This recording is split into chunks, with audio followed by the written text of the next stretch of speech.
Fried റൈസിൻ്റെ കൂടെയും അതുപോലെ മന്തി റൈസിൻ്റെ കൂടെയും അതുപോലത്തെ റൈസിൻ്റെ കൂടെയൊക്കെ കട്ടയ്ക്ക് നിൽക്കാൻ പറ്റിയിട്ട് അടിപൊളി ചിക്കൻ ഫ്രൈഡ് റെസിപ്പി ആയിട്ട് ഷെയർ ചെയ്യുന്നത്. അപ്പോൾ അതിന് വേണ്ടിയിട്ട് ഞാനിവിടെ 1/2 കിലോ ചിക്കനാണ് എടുത്തിട്ടുള്ളത്. എല്ലുള്ളതും എല്ലില്ലാത്തതും ഒക്കെ എടുത്തിട്ടുണ്ട് കേട്ടോ. മിക്സ്ഡ് ആയിട്ടാണ് എടുത്തിട്ടുള്ളത്. അതിലേക്ക് 1 ടേബിൾ സ്പൂൺ ഇഞ്ചി വെളുത്തുള്ളി ചതച്ചത് ചേർത്ത് കൊടുക്കുന്നുണ്ട്. പിന്നെ നമുക്കൊരു 1/4 ടീസ്പൂൺ മഞ്ഞൾപ്പൊടി ചേർത്ത് കൊടുക്കാം. പിന്നെ ഒരു 1/2 ടീസ്പൂൺ മല്ലിപ്പൊടി ചേർത്ത് കൊടുക്കാം. 1/2 ടീസ്പൂൺ വലിയ ജീരക പൊടിച്ചത് ചേർത്ത് കൊടുക്കാം. പിന്നെ ചേർത്ത് കൊടുക്കുന്നത് 1/2 ടീസ്പൂൺ കുരുമുളക് പൊടിയാണ്.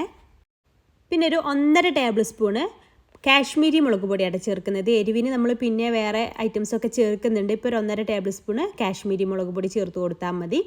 അതിനുശേഷം ഒരു 1/4 ടീസ്പൂണോളം ഉപ്പ് ചേർത്ത് കൊടുക്കാം.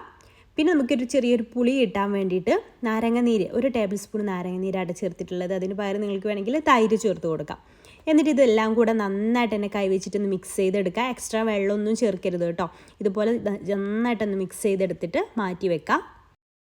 എല്ലാം നന്നായിട്ട് തന്നെ മിക്സ് ചെയ്തെടുത്തിട്ടുണ്ട്. ഇനി നമുക്ക് ഇതിലേക്ക് വേറെ ഒരു ഐറ്റംസും കൂടെ മിക്സ് ചെയ്തെടുക്കാനുണ്ട്.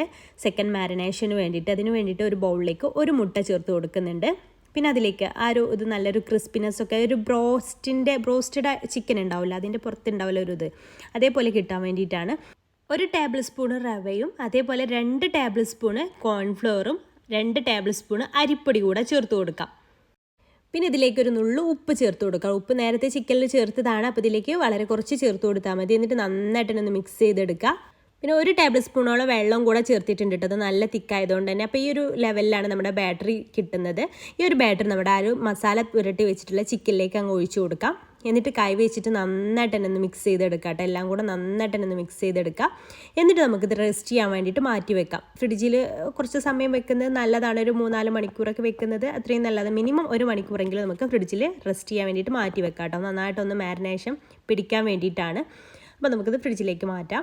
അതിനുശേഷം നമുക്ക് 1 മണിക്കൂറൊക്കെ കഴിഞ്ഞതിന് ശേഷം നമുക്ക് ഓയിൽ ചൂടായതിന് ശേഷം ഇതിലിട്ടിട്ട് ഫ്രൈ ചെയ്തെടുക്കാം. നമുക്കറിയാലോ, ഇട്ട് കൊടുക്കുന്ന സമയത്ത് ചൂട് വേണം. അത് കഴിഞ്ഞിട്ട് ഒരു മീഡിയം ഫ്ലെയിമിലിട്ടിട്ട് കുക്ക് ചെയ്തെടുത്താൽ മതി കേട്ടോ. പുറത്തൊക്കെ കോട്ടിംഗ് ഉള്ളതുകൊണ്ട് തന്നെ പെട്ടെന്ന് കരിഞ്ഞു പോവും, ഉൾഭാഗം വെന്ത് കിട്ടൂല. അപ്പോൾ അതുകൊണ്ട് തന്നെ ഒരു ലോ ടു മീഡിയം ഫ്ലെയിമിലിട്ടിട്ട് വേണം ഫ്രൈ ചെയ്തെടുക്കാൻ വേണ്ടിയിട്ട്. ഇട്ട് കൊടുത്ത് ഉടനെ തന്നെ ഇളക്കരുത് കേട്ടോ. അതിൻ്റെ മുകളിലുള്ള ആ കോട്ടിങ്ങൊക്കെ പോവും. അതുകൊണ്ട് തന്നെ കുറച്ച് സമയം 1-2 മിനിറ്റ് ഒന്ന് മീഡിയം ഫ്ലെയിമിൽ ഇട്ടിട്ട് അതിന് ശേഷം വേണം തിരിച്ചിട്ട് കൊടുക്കാൻ വേണ്ടിയിട്ട്. ചിക്കൻ നന്നായിട്ട് കുക്കായതിന് ശേഷം നമുക്ക് ഓയിലിൽ നിന്ന് കോരിയെടുക്കാം. നമ്മുടെ പ്രോസസ്സ് കഴിഞ്ഞിട്ടില്ല കേട്ടോ. ഇനി ചെറിയൊരു പ്രോസസ്സ് കൂടെ ഇതിന് ചെയ്തെടുക്കാനുണ്ട്. അപ്പോൾ അതൊന്ന് കോരിയെടുക്കാം. പിന്നെ സെക്കൻഡ് ബാച്ചും ഇതേപോലെ തന്നെ നമുക്കൊന്ന് ഫ്രൈ ചെയ്തിട്ടെടുക്കാം. ഒരു ബാച്ച് ഞാൻ 2 ബാച്ചായിട്ടാണ് ഇത് ഫ്രൈ ചെയ്തെടുത്തിട്ടുള്ളത് കേട്ടോ. അപ്പോൾ സെക്കൻഡ് ബാച്ചും ഇതേപോലെ തന്നെ നമുക്കൊന്ന് ഫ്രൈ ചെയ്തിട്ടെടുക്കാം. അതിനുശേഷം വേറൊരു പാൻ എടുത്തിട്ടുണ്ട്. ആ പാൻ ചൂടായ ശേഷം അതിലേക്ക് ഒരു 2 ടേബിൾ സ്പൂണ് വെളിച്ചെണ്ണ ഒഴിച്ചു കൊടുക്കാം. ഞാൻ വെളിച്ചെണ്ണയിലാട്ടോ അത് റെഡിയാക്കി എടുത്തിട്ടുള്ളത്. നിങ്ങൾക്ക് സൺഫ്ലവർ ഓയിൽ ആണെന്നുണ്ടെങ്കിൽ അതിൽ റെഡിയാക്കി എടുത്താലും മതി. ചിക്കൻ പൊരിച്ചിട്ടുള്ള എണ്ണയില്ലേ, അതന്നെ എടുത്താൽ മതി കേട്ടോ. അതിലേക്കൊരു 3 അല്ലി വെളുത്തുള്ളി ചെറിയതായിട്ട് അരിഞ്ഞിട്ട് അതും, അതേപോലെ ഒരു പച്ചമുളക് ഇതുപോലെ ചെറുതായിട്ടൊന്ന് കീറിയിട്ട് അങ്ങനെ അരിഞ്ഞിട്ട് അതും ചേർത്തിട്ടൊന്ന് വഴറ്റിയെടുക്കുക കേട്ടോ. വെളുത്തുള്ളിയൊക്കെ വളരെ നൈസായിട്ട് വേണം ചെയ്തെടുക്കാൻ വേണ്ടിയിട്ട്. പിന്നെ ഒരു 3 ടേബിൾ സ്പൂണ് ടൊമാറ്റോ സോസ് അതും കൂടെ ചേർത്ത് കൊടുത്തിട്ടുണ്ട്. പിന്നെ 1 ടീസ്പൂണ് സോയാ സോസും ചേർത്ത് കൊടുത്തിട്ടുണ്ട് കേട്ടോ.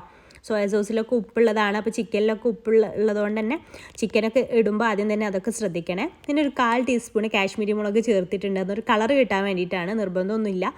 പിന്നെ അതിലേക്ക് 1 ടീസ്പൂണ് ചില്ലി ഫ്ലേക്സ് കൂടെ ചേർത്തിട്ടുണ്ട്. അപ്പോൾ എരിവിന് ചില്ലി ഫ്ലേക്സ് ആണ് നമ്മൾ ലാസ്റ്റായിട്ട് ഇതിലേക്ക് ചേർക്കുന്നത്. അപ്പോൾ മധുരവും എരിവും ഒക്കെ ഉള്ളൊരു ചിക്കൻ ഫ്രൈ ആണ് കേട്ടോ. അതെല്ലാം നന്നായിട്ടൊന്ന് തിളച്ച് വന്ന ശേഷം അതിലേക്ക് ഫ്രൈ ചെയ്തെടുത്തിട്ടുള്ള ചിക്കൻ ചേർത്ത് കൊടുക്കാം. ഈ സോസ് എല്ലാം ചിക്കനിൽ നന്നായിട്ട് കോട്ട് ചെയ്യുന്ന രീതിയിൽ നന്നായിട്ടൊന്ന് മിക്സ് ചെയ്തെടുക്കുക കേട്ടോ. എല്ലാ ഭാഗത്തേക്കും ആ ഒരു സോസ് എത്തുന്ന രീതിയിൽ മിക്സ് ചെയ്തെടുക്കുക. അപ്പോൾ ഇത്രയേ ഉള്ളൂ. നല്ല ടേസ്റ്റി ആയിട്ടുള്ള അടിപൊളി ചിക്കൻ ഫ്രൈ ഇവിടെ റെഡി ആയിട്ടുണ്ട് കേട്ടോ. മധുരവും എരിവും ഒക്കെയുള്ള അടിപൊളി ചിക്കൻ ഫ്രൈ ആണ്. അപ്പോൾ ഈ ഒരു ടേസ്റ്റ് ഇഷ്ടപ്പെടുന്നവർക്ക് എന്തായാലും ഇഷ്ടമാവും. കുട്ടികൾക്കൊക്കെ നന്നായിട്ട് ഇഷ്ടമാവും കേട്ടോ. ഈ രീതിയിൽ തയ്യാറാക്കി എടുക്കുകയാണെന്നുണ്ടെങ്കിൽ ഇത് ഇഷ്ടമായിട്ടുണ്ടെങ്കിൽ ട്രൈ ചെയ്ത് നോക്കുക. ട്രൈ ചെയ്ത് നോക്കുന്ന സമയത്ത് ഫീഡ്ബാക്ക് അറിയിക്കുക കേട്ടോ. അതുപോലെ തന്നെ നമ്മുടെ പേജ് ഫോളോ ചെയ്യാത്തവരുണ്ടെങ്കിൽ ഫോളോ ചെയ്യാനും മറക്കല്ലേ. താങ്ക്